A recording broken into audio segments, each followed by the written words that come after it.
hand went limp, cold in its place, a final bed, made by those closest to the heart that once resided, beating inside its vessel, its world divided.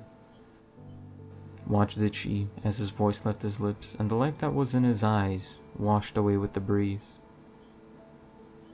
Yet she was torn away, a darkness spread, the light of day seemed to fade, and in her place another man lay.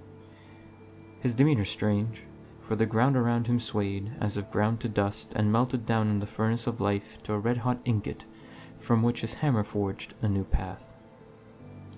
Laying down the bricks and stones alike, quenching them in the tears of the fallen, painting them with the blood of his foes, did his lead hammer aid him so.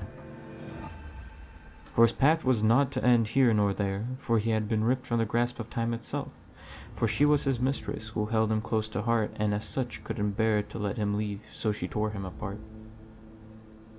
Yet life, the righteous light that fills all things, decided that time would have no bearing over the hearts of men, for they were to heed to the world beyond what was earlier at the bulkhead of innovation. Intellect was no barrier to the determined, and determination was but a useless facet for the intellectual, for each did his own, and construct they did a Tower of Babel reaching up to the heavens, searching for the seed of life itself. Yet they did not realize that she remained hidden, and every brick and stone, every grain that he melted, brought her closer, closer to the demise he so desired. For he had been kept away from all that he desired, from all that his body urged him to do, the good and awful, and so his hammer struck home evermore, and with a never-ending torrent did the rains paint a path before him.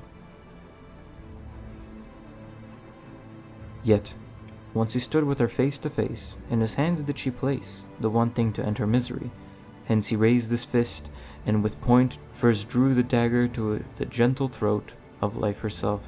Yet her crystalline eyes betrayed a sorrow and sadness far beyond compassion, and so did the silver-coated blade tinker to the ground, bathed in tears as pure as the red blood he spilt, for his sin was never the path taken, but the darkness he let seep within.